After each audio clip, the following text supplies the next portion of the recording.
Okay, so Katie's just reminded me that it's now time to start lab 2, and we've got sort of half an hour or so to run through this next lab. Maybe we won't need that long. Maybe we'll be a little quicker than that, depending on how we go.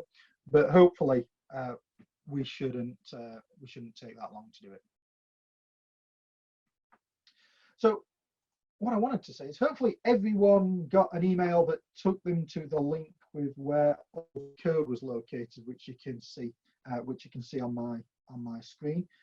So if you can go to that code and you can copy and paste it and save it into a text file, just into a raw text file, that would be perfect. And now to carry on then, hopefully everyone is going to see that they, up in the top right hand corner, they've got a little comment that says write bitstream complete. Hopefully everybody sees that. If you don't, raise your hand, let us know, and we'll try and get you. I'll ask Tim to try and help you and get you moving with that. But we should see that. So what we need to do now we've created our hardware design, although it's relatively quite simple.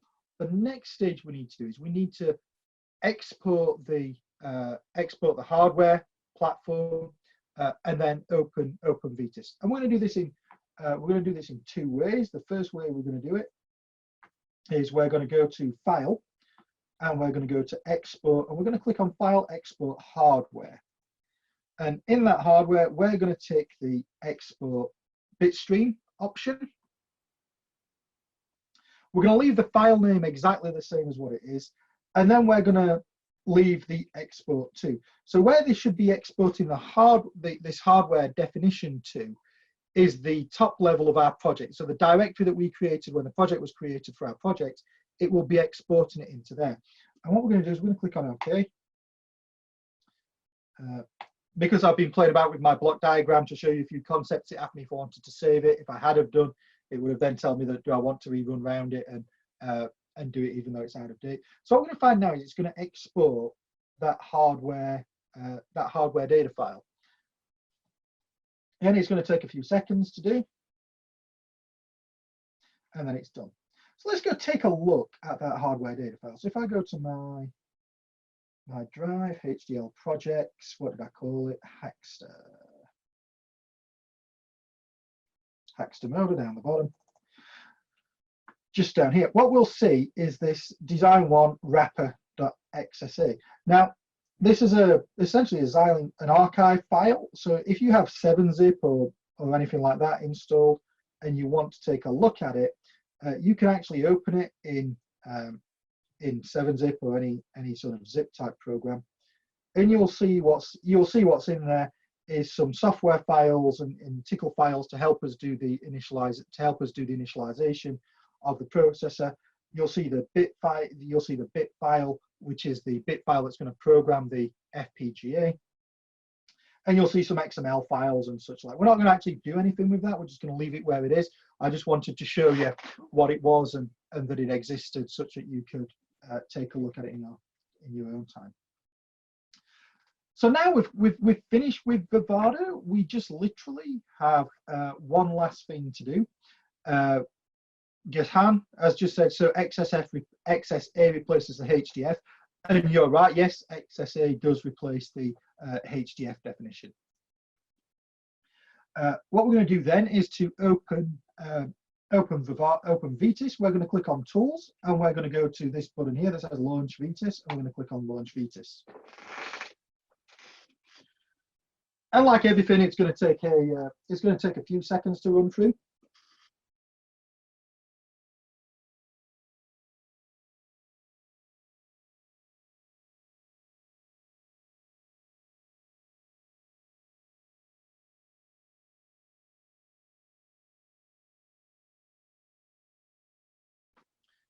And then it's going to take a little bit longer to run through.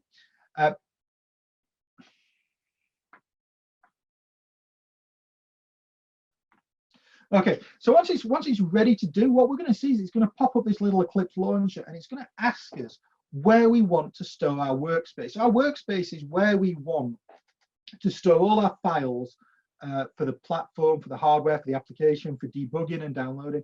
It's going to ask us where we want to store all that. Now, this is actually the location of my run through this morning when I ran through this example this morning to pipe clean it.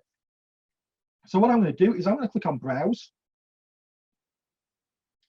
and I'm going to go to the file the project that I've created today, the Hackster motor one, and under there I'm going to create a new folder and I'm going to call it Workspace. If I could type, it would be useful. And I'm going to tell it that that workspace within that project is the one I wish to work with. And then I'm going to click on Launch.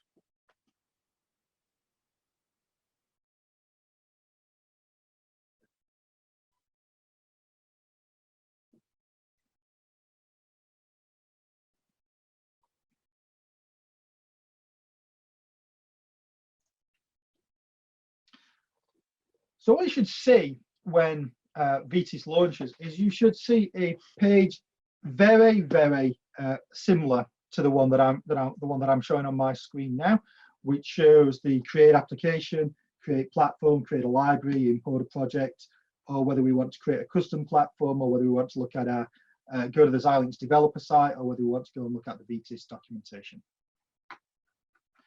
What we're going to do is we're going to create an application. So our first thing is we're going to click on this create application project, and just like in Vivado, it's going to open up and it's going to ask us for a project name. So in this example, I'm going to give it the project name of Hackster Motor. And you'll see it's already creating a system project with the name of the project name underscored with system, which you'll see in a minute why that becomes important. So if I excuse me, if I click on next, what you'll see then is the list of built-in platforms that VTIS is already aware of. So in this example, you can see that this is one of the ACAP family, I believe, that's showing in there. Or we can select the next tab, which is add a new platform from a hardware XSA architecture. And within this one, we've got examples already built in there for the 702, the 706, the 102, and the Z board. We don't have, obviously, we don't have the one we've just exported from our design. So what we're going to do is we're going to click on this little blue plus circle here. And then we're going to navigate to where we ask Vivado to save our XSA, and we will take that XSA, click on open, and what you'll see then is you'll see the name of the XSA being added into that list of available boards and available things. We can, if you want to, you can change the platform name. For this example, just to keep it nice and simple, I'm going to leave it as it is, and then just click on next. So it'll take a few seconds while it reads in that XSA and it works out what's included in there, you know, the processor types and so on. And here's where we get our first sort of decision choices. So within the platform that we're creating, we can have numerous domains. Now, a domain relates to one processor. So maybe we have the ARM-A9 processor in this case, and we tell it that we want it to be a standalone domain, or we could set that to be a PETA Linux domain. Or if we had a microblaze in there, we would have a microblaze domain and an A9 domain. So we get the options. We can select if we want. We can have FreeRTOS in this example, or standalone. We only have one processor core to pick up on that, and we of course have the language that we want to work with. And we're going to pick the C language today as the one to go with. And then we have the option of whether we want to generate the boot components or not. So whether it's going to generate the first stage bootloader and the associated first stage bootloader board support package as well. I recommend you leave that ticked, and we'll click on next, and you will see a new project applications template, just like this. And let's click on Hello World and then click on Finish. So this will take a few seconds and hopefully it will open up the new project on the platform.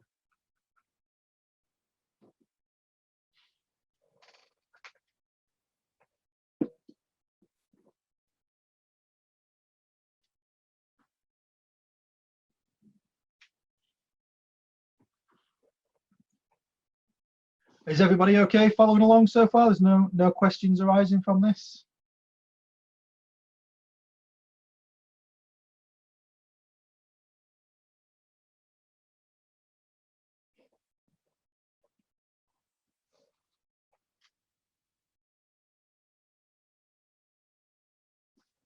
There we go. Takes a few seconds, but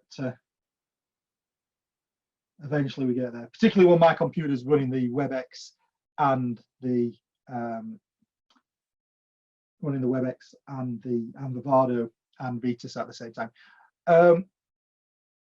If you need to, so Quinn's just asked, he's using 19.1, not 19.2. So yeah, just go with the launch. If you're using 19.1, just go with the launch SDK flow and then pull in the XSA or HDF, whichever one you exported from that, and then run through the standard flow where you import the hardware definition, create the BSP for that, and then create and then if you create a Hello World app for that as well, you can then take it from, you can then follow on from there, because it'll be very similar.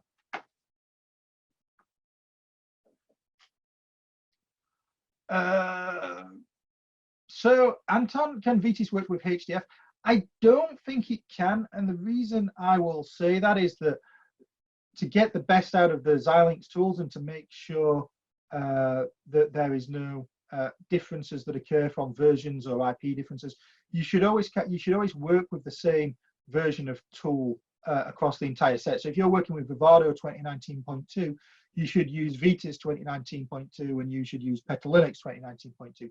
If you've developed your application in 2018.3 or 2019.1 and tried to pull it into 2019.2 in Vitis, you may be okay, but you may get some issues. So I recommend you just use it in the same version of the tool. Darshan, yeah, you're right. This looks very similar to SDK. It is Eclipse based. There's a lot more to it than SDK. It's a lot more capable, a lot more powerful, particularly for the acceleration flow.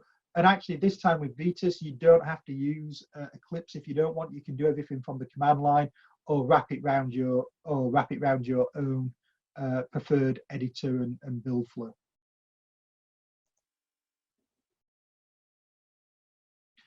So yes, as Gashan, as you were saying, so the build boot components essentially replaces the old FSBL way, and it automatically regenerates the FSBL. So what we can see here is, if we take a quick whistle stop tour around the tool, we'll see two things. We'll see our motor system application, our system application, and underneath that we'll see our application for our project. So this is where we see the include files, the source files, our hello world.c, the project settings, and the system project settings. Up top here, what we have is the application, the package. And under the package, you'll see the Zinc FSBL, you'll see the bitstream, the export, you'll see under the A9, you'll see the standalone domain board support package created, and you'll see any resources. Now this is controlled by this .spr file. So we have the project file, which defines the project settings. We have the system settings, which help us define the system settings. And we have the SPR file, which defines the package settings. Now, we actually need to change some of the settings that are put in here, because uses the UART0 output to communicate with the Bluetooth. What we actually need to do is use the use the UART standard in the UART 0. So we need to make this change so as we can actually see and control it over our terminal. So if we click on the navigate to BSP settings, what we'll see in this platform.spr is we will see two board support packages. We will see one for the FSBL and one for the actual application itself.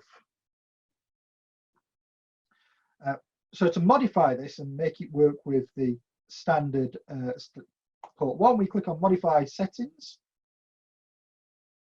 and we click on standalone. And then on standalone, all we do is we change this drop down from UART 0 to UART 1. And we need to do this for both stood in and stood out. And we click on OK. And that's just going to quickly go away and rebuild the application. Now, if you're going to do the boot process and you want to have a first stage bootloader, and the first stage bootloader is pushing up data out to the terminal as it's booting, so as you can see its status, we need to make that change for the bootloader for the FSBL board support package as well. But because we're not actually going to do that in this example, I'm just going to leave it with the one change so as we can make time. So next thing we're going to do is we're going to come down into our application and we're going to see our Hello World application, which is literally just got the simple Hello World application running in it. And what we want then is to replace the code that's in here by the code that is that was provided in the link that I asked you to save earlier on. So if we enter this file and we Control and A that and then delete it, and we go to where our code was saved. Lost my mouse.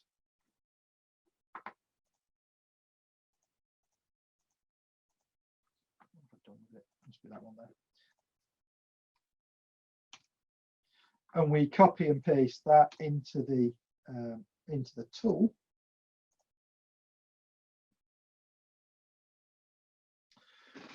We should see pull through and it pull everything into the tool so that we can begin to build it.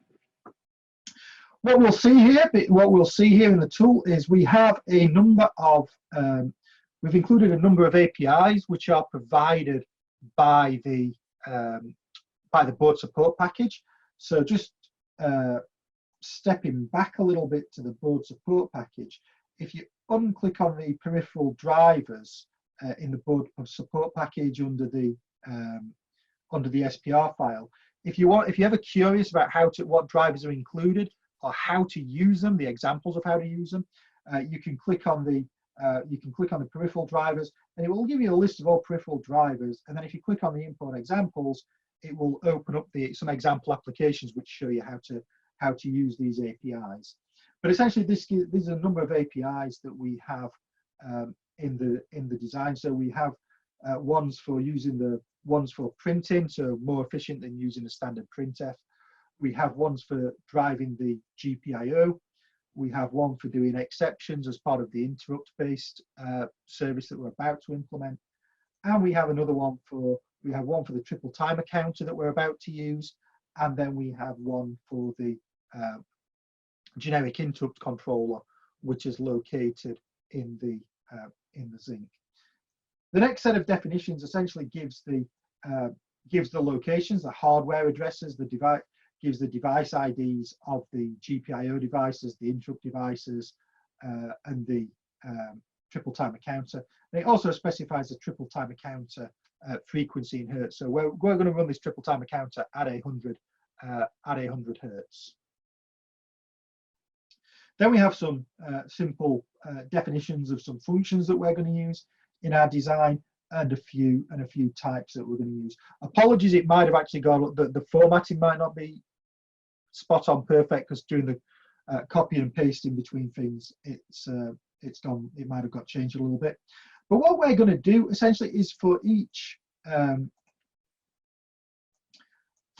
element of the hardware, so the GPIO and the triple timer counter, we're going to configure that. We're going to configure the init. We're going to look up the configuration of it. We're going to initialize the configuration of it, and then in this instance for the GPIO pin that we've set, I'm going to set the direction of it, whether it's an input or whether it's the output, and then I'm going to write a value to it. Now I'm actually writing a constant value to it in this application because we only want the motor to drive in one direction. Then we have the main body of the program where we've got some printfs to put up a little output, and we will actually then just sit there in a loop forever and a day, reading in inputs from the serial terminal. So as depending upon what number you click in the serial terminal, will be the speed of the motor. And you can see down here we've got, depending upon, I've used a simple case switch. So depending upon which motor you select, it sets the duty cycle and updates the duty cycle of the pulse width modulator. The pulse width modulator is set down here in the triple timer counter. So essentially it's just doing a little bit of maths to set the match register that's in there to the value that we want, so that we're setting the PWM cycle time there at 100 hertz, and then we're setting up the interrupt essentially for this. So we're setting up the timer, and it's running through. We're initializing the timer. We're telling it that we want to run in, which mode we want it to run in, the options that we want, and the polarity of the wave. So that's whether the wave starts high or starts low, and which direction it changes when it hits the count that it's going to be receiving. And then we have the interrupt. Then we have the interrupt controller to set up the interrupt to connect the triple timer counter interrupt to the interrupt controller.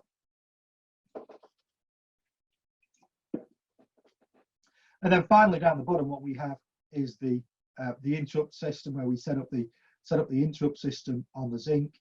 We finally set up the timer to do all the calculations depending upon which of the timers we've gone for from this set PWM function. And then finally, we just have a very simple tick handler for the interrupts. So every time it's ticked, so every time the interrupt occurs, we run this tick handler. So it's a very simple example that allow us to control our motor. And the idea is really just to give you the examples of the building blocks and such like that's there to allow you to begin to move forward. So now we need to build the project. So if we click on the motor control, when we click on project, we can do build project. And hopefully we'll see it run through. We'll see the platform show as out of date because we've made a change and we've not done a build yet. But as this runs through and does the build, we should see that goes to be in date again.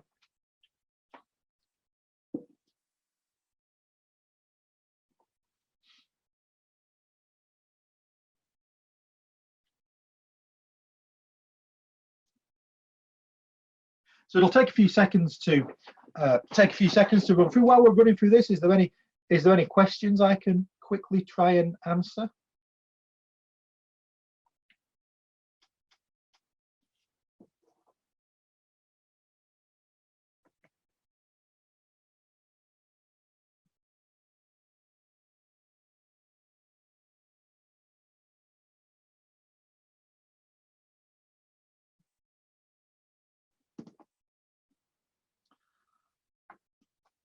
So that's a good question, Tim. Is the baud rate set in the BSP? And it's not. Actually, the baud rate is actually set in the in Vivado, in the processor configuration in Vivado.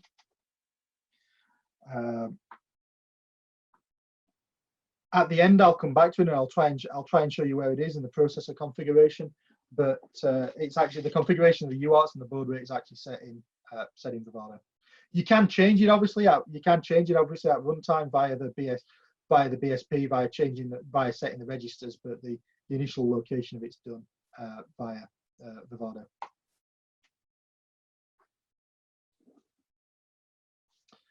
So Christian said it looks like working with Vetus is similar to working with SDK, and yeah, it's very similar. There's a few excuse me, a few conceptual differences, but nothing that is earth-shatteringly different, shall we say, than that. So we can see that it is very similar working with Vivado to working with working with SDK to working with Vetus. So with the application built, we need a terminal program. So move that off my screen for a second. We need a terminal program to be able to see the controls that are coming up. So now is a good time to actually power up the mini-Z if you've not done this before. So just to remind me, before you plug in the PMOD, please make sure the mini-Z is unpowered. So make sure you don't have both USB cables connected into the mini-Z. Just make sure that they're removed. Connect the PMOD into PMOD 1, so you can see it just like here on my design. So into the first PMOD slot, and then connecting both of the USB power cables. If you've not done it yet as well, while the board is powered off, if you look at the little jumper switch, as I hold this up to the camera, if you look at the little jumper switch down the bottom, if this is the first time you've worked with the micro-Z or you've just bought it, you might want to change the little switch that says, the bottom one that says from flash to J, so that it's going to boot not from the flash memory, which is going to have got a PETA Linux image in there and start booting from PETA Linux, but it's just going to boot from JTAG, and then it'll just sit there waiting for us to download something. So with all that connected and plugged in, and hopefully everybody's getting there if they're not too far behind and they've got the application built, you'll see that the size of the application is not that huge for this one. And what we're going to do is we're going to create a debug configuration. So we're going to debug this as we've got a little bit more control over it than just letting it run. And we're going to go to System Project Debugger on this debug configuration. We're going to click New Launch Configuration. And in there, it should be fairly straightforward. So we're going to tell it it's doing so on the main tab, we're going to tell it's debugging the Hackster motor system, which is the one we've asked it to do. We're not going to tell it to debug any specific applications. We're going to let it to debug all of them. Will, if you could just bear with me 1 second, and I will show it again, how to connect the HB plugs in again and how to connect the jumper. Let me just run through this and get this running, and then we'll go back and recap if that's okay. So we have the target set up here. We've got the hardware definition file. We've got all the hardware files, the bit file needed for locating. We've asked it to reset the entire system initially, so no matter what's in there, we're going to reset the system. Then we're going to program the FPGA. We're going to run the initialization of the Zinc. We're going to run the post configuration of the Zinc process system, and then we're going to download. Once we've done all our initialization, then we're going to download the application. So on this, I'm going to click debug. And now's the point in most live demonstrations where something goes wrong and it doesn't work. But what we'll see is, I'll allow that. What we'll see is the FPGA program. You should see, hopefully, the light go blue as the done light programs on your FPGA, and you'll see the tool actually stop. So this opens up this viewing Vetus right now is the debug view, and you'll see that we can see under here we've got the stack showing that the RMA9 is paused at its main entry point. We've got our source code here. We've got some variables. We've got breakpoints if we want them, although we've not added any in yet. And we've got registers and memory locations that we can look at.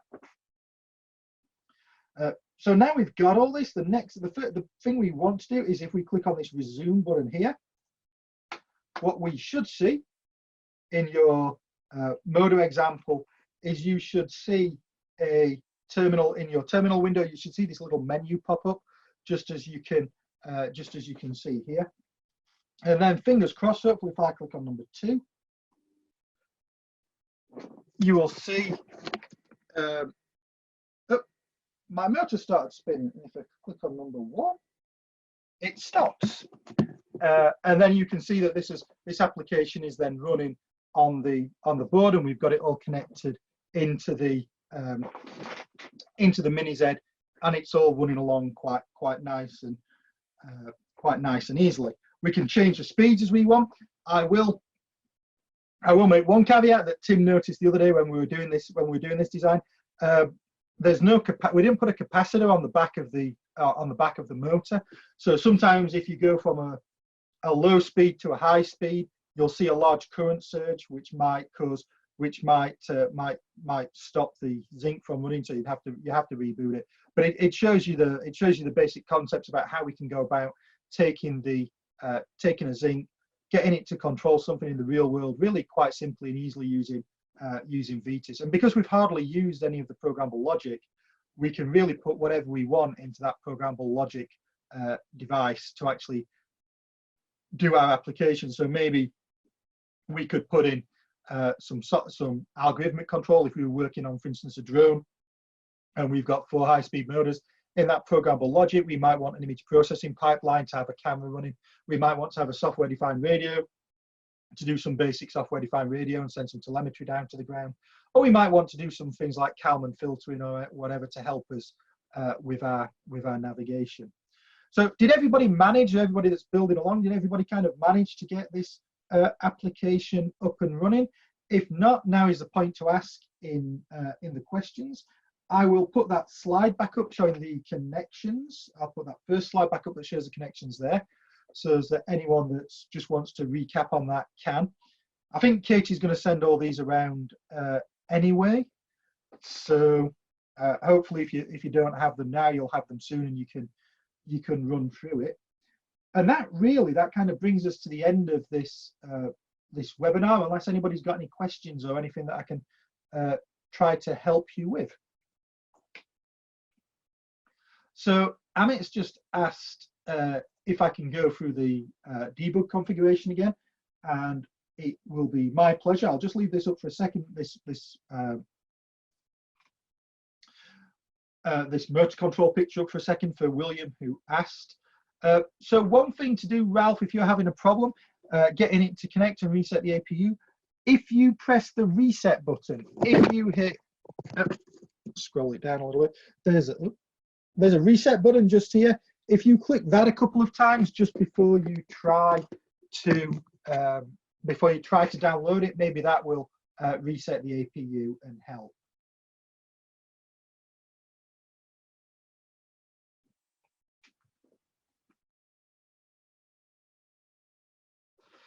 So the switch for changing to JTAG only is right down the bottom of here. So it's literally just, I don't know if my webcam's going to zoom in it, but it's this switch here at the bottom, and there's a F or J.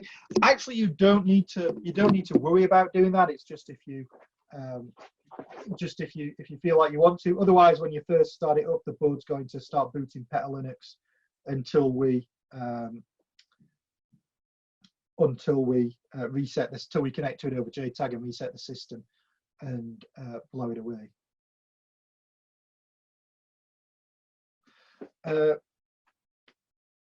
So Amit, you asked how we can connect to the micro Z to the mini Z to the computer.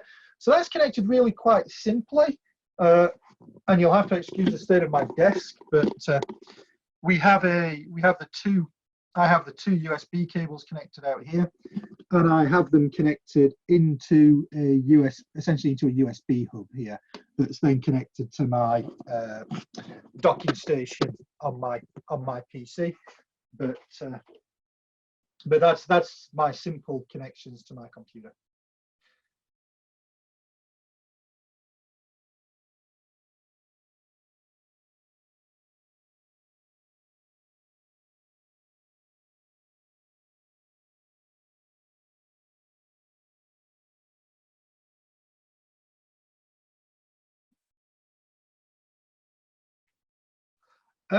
So Anton, I've not noticed any issues relating to creating of the new hardware. Every time I've gone around this, I've just gone around the export hardware and then updated the. You have to remember to update the platform and pull in the new XSA, because it's not quite as automatic as it was previously. But yeah, it seems to work. It seems to work quite well, and I've never noticed any issues with it. So Karthik has asked, what does the post configuration function do? So let's take a look at what the post configuration function does. So I'm going to switch it back to the design view for a second, and then under the I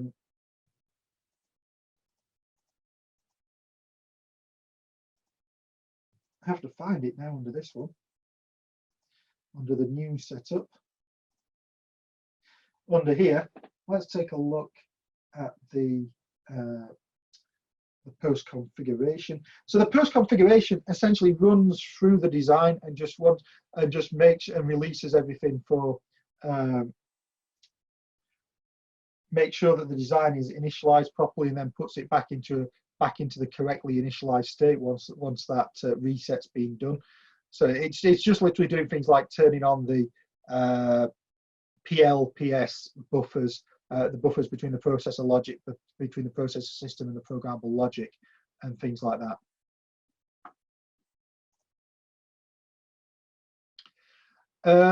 So anonymous attendee, which level, top or bottom of the right-hand PMOD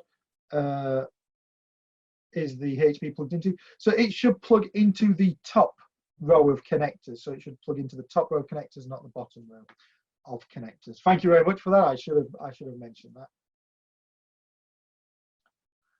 Ralph, I don't know if you managed to get your APU issue solved by hitting reset a couple of times, but hopefully that addressed your issue. And Amit, I'm just going to run through the debug configuration again for you now.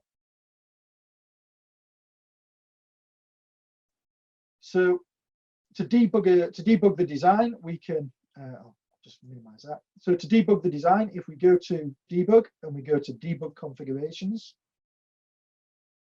we can come to we get these various different options. So if you want to simulate the AI engines in System C, or you want to debug a single application, you can do that. Or if you've got a multiple system environment, which is why I mentioned why I created a system debugger, you can click on this button here, which is new, which will create a new debug configuration under here. And because you've already selected, because when you selected the project, the application, when you ran this, you've already clicked in the system design here. What it does is it automatically knows how to populate this, so it automatically knows what platform and so on. So it's automatically pulling through all this into the hardware definition, the bit stream, and leaves the settings all set up for you as you need. And you can see there's nothing else really in there that needs to be done. Any changes that you need to make, just click on apply, and then when you click on debug, it will start doing the debug.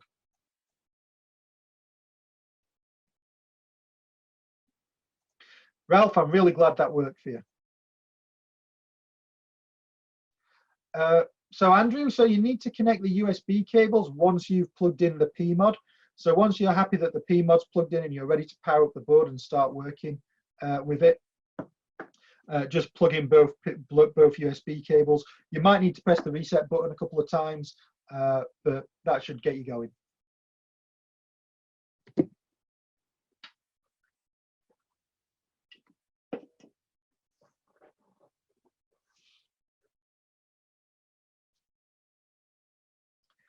John, if you've got some issues, I popped my email address in the chat window.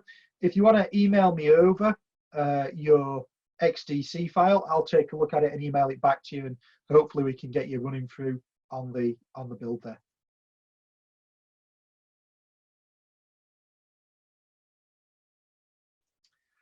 Tim, yeah, I believe that does do some of the configuration of the, if you pull it across, hopefully that will open.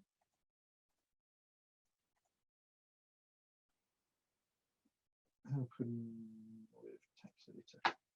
So yeah, so if you take a look in, if you open up the PS7 init.tcl, you'll see all of the configuration data that's in there to set up the DDRs, to set up the PLLs, to essentially set up the entire processing system as we've just defined it within Vivado.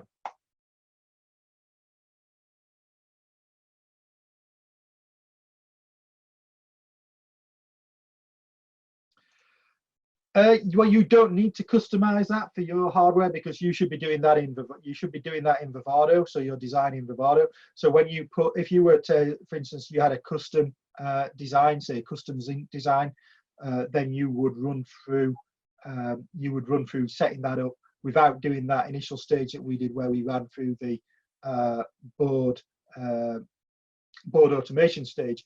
You would actually set that up by entering in the specifics for the DDR, the clocks and such like. If you want to know how to do this, and I'm not plugging it, there are actually some courses on Hackster for the Ultra 96, and I think there's a Mini Z1 coming. Katie will know a little bit more about that. And that course actually doesn't assume the block automation. We just started out with so you've now got a bare metal Zinc, and you need to configure it for your board, and here's how to put all the DDR timings in, here's how to put all the clock timings in, here's how to do everything you want. And I think the courses are less than $100, so it's quite good money well spent.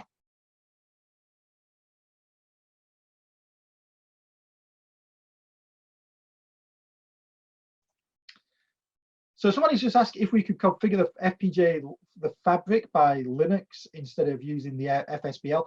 And yes, you can. So you can configure, depending upon your design, you can configure the entirety of the programmable logic via in Linux, or even in a bare metal application, by using the functionality that's available within the processor system to do that. Or if you're doing a partial reconfiguration, it's also possible to do a partial reconfiguration of a small area of the design.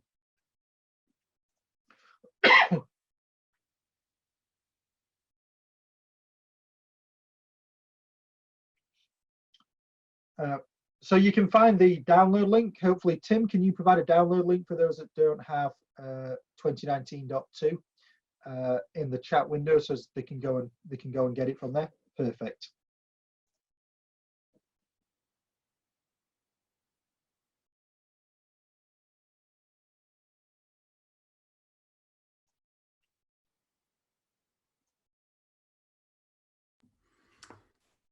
All right, I think there's one question from Robert in the chat. Okay, I'll come to that in a second. So the gentleman said he doesn't see an option for that in Vitas. You will see, so partial reconfiguration will be defined during Vivado, during the Vivado flow. The reconfiguration, the configuration will use the PCAP. So we can find it. We'll use the PCAP, so you will find the directories underneath the excuse me, under the lib source, or maybe we have to include them, but they're certainly there, and there's certainly examples there that you can use to do the this is it. The dev configuration interface will help you do the programmable logic side of things there.